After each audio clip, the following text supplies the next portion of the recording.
Yes student, good morning. Career academy विद्यालय की online class में आपका फिर से स्वागत, अभिनंदन। अपन कक्षा 6, 7, 8 का जो ग्रामर का अपना पार्ट चल रहा था, उसके अंतर्गत हम संज्ञा के अंतर्गत आज जो हमारे तीसरे नंबर की जो संज्ञा होगी, उस संज्ञा का नाम है जातिवाचक भाववाचक संज्ञा। कौन सी होगी? भाववाचक संज्ञा। तो 3 नंबर पे अपनी रहेगी भाववाचक संज्ञा। 2 हमने कंप्लीट कर दी, जातिवाचक संज्ञा और व्यक्तिवाचक संज्ञा। तो आइए देखते हैं भाववाचक संज्ञा क्या कहती है। भाववाचक संज्ञा क्या कहती है? तो परिभाषा लिखें, जिस संज्ञा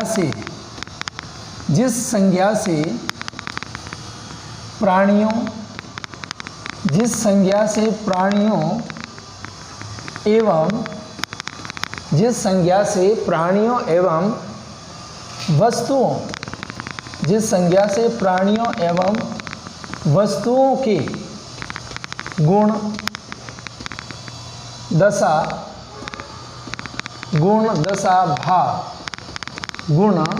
दशा भाव। आपको ध्यान रखना है, क्या ध्यान रखना है कि जिस संज्ञा से प्राणियों एवं वस्तुओं के गुण, दशा, भाव, धर्म, कार्य,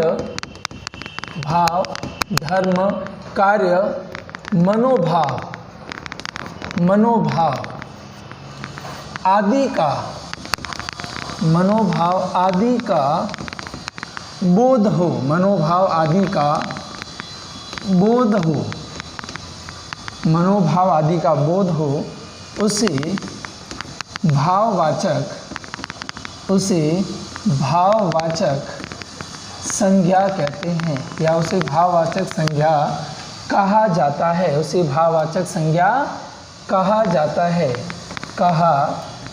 है। अब आपको ध्यान क्या देना है प्यारे विद्यार्थियों? ध्यान ये देना है, क्या लिखा मैंने कि जिस संज्ञा से, मान लो कोई संज्ञा है, उस संज्ञा से अपन को क्या चलता है। मान लो कोई प्राणी है या कोई वस्तु है, उस वस्तु के क्या गुण हैं उसके बारे में अपन को पता चले, या उसकी दशा क्या हो रही है, या उसमें क्या भाव उत्पन्न हो रहे हैं, या उसका धर्म क्या कहता है, या उसका कार्य क्या है, मनोभाव क्या है, आदि चीज़ का हमें ज्ञान हो, ज्ञान हो, या आदि चीज़ का हमें बोध हो, उसे क्या कहते हैं? भाववाचक संज्ञा कहते हैं। अब जैसे उदाहरण से समझते हैं। उदाहरण मैंने एक लिख दिया, मान लो एक शब्द लिख दिया मैंने, मोटापा। ये मोटापा एक प्रकार का क्या है? भाव है। भाव है। जैसे मैंने लिख दिया बुढ़ापा। क्या लिख दिया? बुढ़ापा। ये क्या है? एक प्रकार का भाव है। क्या है? एक प्रकार का भाव है। जैसे बुढ़ापा है, मोटापा है, उसी प्रकार मैंने लिख दिया जैसे गौरव है। क्या लिख दिया मैंने? गौरव है। उसके बाद मैंने लिख दिया मित्रता। गौरव है, मित्रता है। उसी प्रकार मैंने लिख दिया जवानी। क्या लिख दिया? जवानी। उसके बाद में लिख दिया मैंने मानवीयता। उसके बाद में मैंने लिख दिया इंसानियत। इस प्रकार के ये जो भाव आते हैं, इस प्रकार के क्या आते हैं प्यारे छात्रों? भाव आने चाहिए। आपको ये ध्यान रखना है कि जैसे अपन ने ये 3 प्रकार से मैं तुलना करके समझा रहा हूँ। जैसे अपन ने पढ़ा था व्यक्तिवाचक संज्ञा। क्या पढ़ा था? व्यक्तिवाचक संज्ञा। तो व्यक्तिवाचक संज्ञा मैंने पर्टिकुलर बताया था, किसी व्यक्ति का नाम होना चाहिए। जातिवाचक संज्ञा में क्या होना चाहिए? पर्टिकुलर उसकी जाति का बोध होना चाहिए। जैसे मैंने एक शब्द लिख दिया पशु, तो ये पशु तो है जातिवाचक संज्ञा, लेकिन इस पशु को यदि मैं भाववाचक बनाना चाहूँगा तो मैं यहाँ लिख दूंगा पशुता। क्या बनाना? लिख दूंगा पशुता। तो ये पशुता का एक प्रकार का क्या बन गया? भाव बन गया। इस चीज़ का आपको विशेष रूप से क्या रखना है? ध्यान रखना है। तो आपको मोटे तौर से समझना क्या है कि जिस संज्ञा से प्राणियों एवं वस्तुओं के गुण के बारे में, दशा के बारे में, भावों के बारे में, उसके धर्म, कार्य और मनोभाव आदि के बारे में पता चले।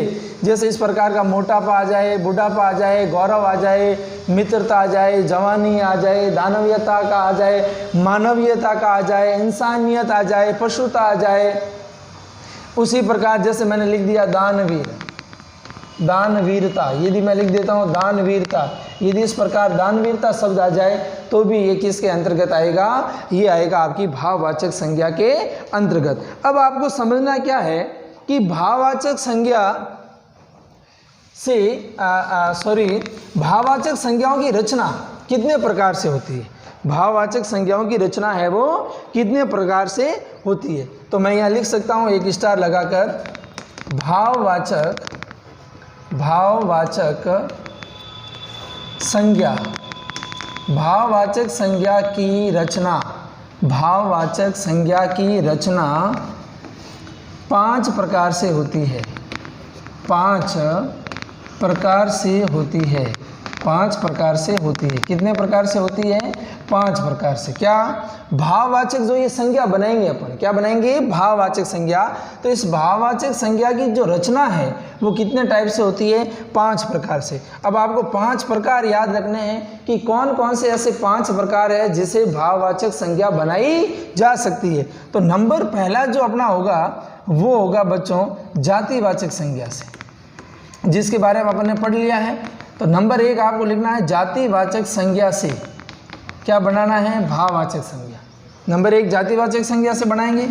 नंबर 2 अपन बनाएंगे सर्वनाम से। सर्वनाम से किसे बनाएंगे? सर्वनाम से। नंबर 3 अपन किसे बनाएंगे? विशेषण से। विशेषण से भाववाचक संज्ञा बनाना, विशेषण से। नंबर 4 अपन बनाएंगे क्रिया से। क्रिया से, किसे? क्रिया से। और नंबर 5 आपका आएगा अवयव से। अवयव से, किसे? अवयव से। ये आपको 5 चीज़ें अपनी कॉपी में अच्छे से नोट करनी है और समझनी है। सबसे पहले तो क्या समझना है? भाववाचक संज्ञा क्या है, और दूसरी भाववाचक संज्ञा है वो अपन किस किस से बना सकते हैं। जैसे लिखा भाववाचक संज्ञा की रचना अपन 5 प्रकार से कर सकते हैं। कितने प्रकार से? 5। नंबर 1 तो अपन किससे कर सकते हैं? जातिवाचक संज्ञा से, जो अपन ने जातिवाचक संज्ञा पढ़ लिया है। जातिवाचक संज्ञा क्या कर लिया है? पढ़ लिया है। उसके बाद अपन सर्वनाम से बनाएंगे, फिर विशेषण से बनाएंगे, फिर क्रिया से, और उसके बाद में अवयव से। तो नंबर 1 हेडिंग डाले हैं। क्या हेडिंग डालनी है? जातिवाचक संज्ञा से, जातिवाचक संज्ञा से भाववाचक, जातिवाचक संज्ञा से भाववाचक संज्ञा बनाना, संज्ञा बनाना। अब कैसे बनेगी? सबसे पहले तो अपन को एक तरफ तो क्या लिखना है? जातिवाचक। क्या लिखना है? जातिवाचक संज्ञा, जातिवाचक संज्ञा। और नंबर 2 तरफ आपको क्या आएगा? भाववाचक संज्ञा, भाववाचक संज्ञा। कैसे? ध्यान ये देना है, अपन संज्ञा लेंगे जातिवाचक। कौन सी लेंगे? जातिवाचक। और इसे अपन क्या बनाएंगे? भाववाचक संज्ञा बनाएंगे। जैसे मैंने एक शब्द लिख दिया शिशु। अब देखो ये मान लो एक शब्द आ जाता है शिशु, तो ये शिशु शब्द है वो तो क्या है? जातिवाचक संज्ञा है। मैंने बताया था कि शिशुओं की एक पूरी जाति का ये बोध करवाता है। तो शिशु शब्द है वो जातिवाचक है। लेकिन यदि आपको इसमें गुण डालना है, क्या डालना है? गुण। इस शिशु में गुण डालना है तो या तो एक शब्द बन जाएगा शेषव। शेषव किसको कहते हैं? छोटा बच्चा होगा उसको अपन क्या बोलेंगे? शेषव। तो ये शेषव एक प्रकार का गुण है, और जिसके अंदर गुण आ जाएगा वो क्या बन जाएगी? भाववाचक संज्ञा। समझ रहे हो मेरी बात को? मान लो ये शब्द शिशु, तो शिशु जितने भी छोटे छोटे बच्चे हैं उन हमको शिशु कहेंगे। तो उन छोटे छोटे बच्चों की एक जाति होगी। ये क्या होगी? जाति। अब ये जाति होने के कारण यहाँ तो अपन ने किस में रख दिया? ये जातिवाचक संज्ञा में रख दिया। लेकिन जब इस शिशु का अंदर कोई अपन गुण डालेंगे तो ये गुण मैंने डाल दिया, तो ये शिशु से क्या बन गया? शेषव बन गया। क्या बन गया? और शेषव बनने के कारण ये कौन सी संज्ञा बन गई? ये बन गई प्यारे छात्रों भाववाचक बन गया। या तो अपन शेषव डालेंगे या फिर अपन क्या लिखेंगे? शिशुता। क्या लिखेंगे? शिशुता। तो ये शिशुता का एक प्रकार का क्या हो गया? भाव हो गया। जैसे मैंने एक शब्द लिखा मित्र। क्या लिखा, मित्र। अब आपको समझना है जो ये मित्र शब्द है वो जातिवाचक है, क्योंकि ये मित्रों की एक प्रकार की पूरी जाति का क्या करवाती है, बोध करवाती है। तो ये शब्द मित्र हो गया, वो तो जातिवाचक संज्ञा है, लेकिन मित्र से मैं क्या बना दूंगा, इसमें गुण डाल दूंगा, तो ये हो जाएगा मित्रता। यानी मित्रता एक प्रकार का क्या हो गया, भाव हो गया। क्या हो गया, भाव होने के कारण ये कौन सी संज्ञा बन गई, भाववाचक। जैसे मैंने एक शब्द लिख दिया पशु, क्या लिख दिया, पशु। अब ये पशु है वो जातिवाचक संज्ञा है। क्यों है प्यारे छात्रों जातिवाचक संज्ञा, कि ये पशुओं की पूरी एक जाति का क्या करवाती है, बोध करवाती है। तो पशु से शब्द क्या बन जाएगा, पशुता। क्या बन जाएगा, पशुता। अब ये सारी की सारी जो मैं बात कर रहा हूँ वो किसी कर रहा हूँ, जातिवाचक संज्ञाओं की बात कर रहा हूँ। जैसे मैंने लिख दिया, अगला देखिए, जैसे एक शब्द आ गया लड़का। देखो लड़का, ये अपन ने बताया था कि लड़का क्या, लड़का है वो जातिवाचक संज्ञा, लड़का है वो क्या है, जातिवाचक संज्ञा है। तो लड़के से क्या बन जाएगा, लड़कपन, लड़कपन। लड़के से क्या बन जाएगा, लड़कपन बन जाएगा। समझ में आ रही बात, कहने का मतलब ये लड़कपन, यानी लड़के में कोई गुण पाए जाते हैं तो उस गुणों के नाम क्या हो गया, लड़कपन नाम का ये क्या पाया जाता है, गुण पाया जाता है। इस चीज़ का भी आपको विशेष रूप से क्या रखना है, ध्यान रखना है। तो अपन प्यारे छात्रों बात कर रहे थे कि जातिवाचक संज्ञा से भाववाचक संज्ञा है वो किस प्रकार बन रही है।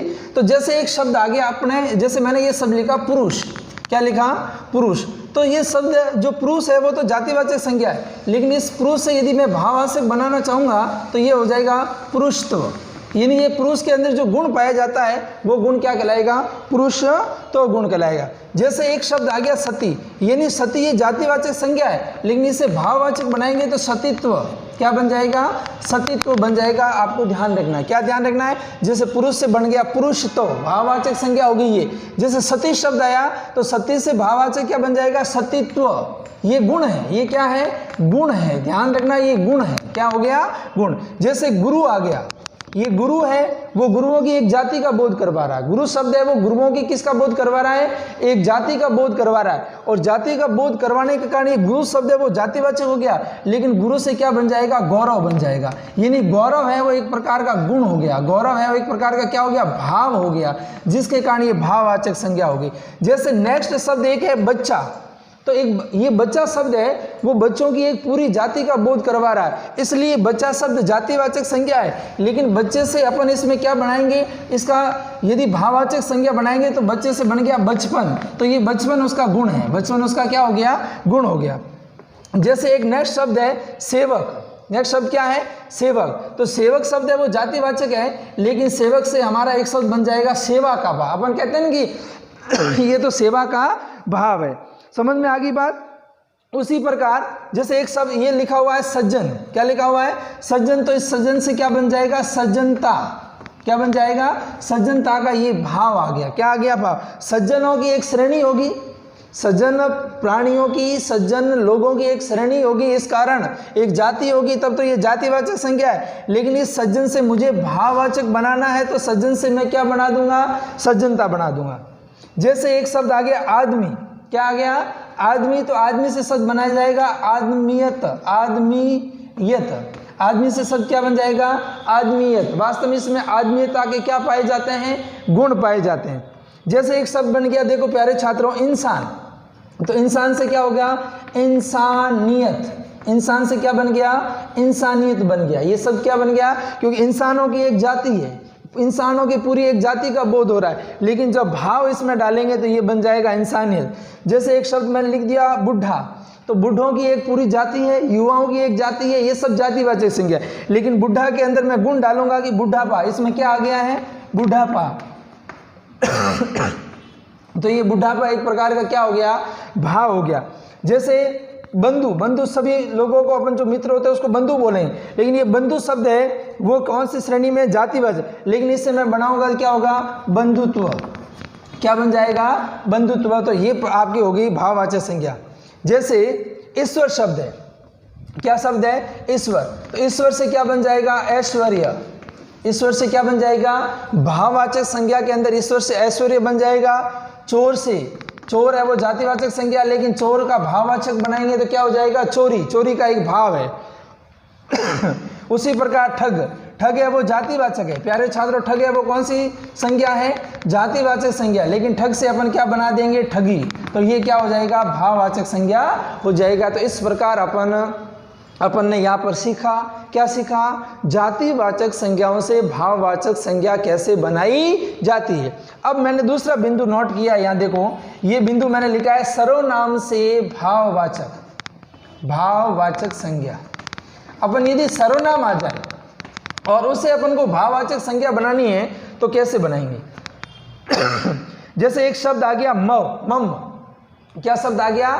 मम। और इस मम शब्द ये सर्वनाम है।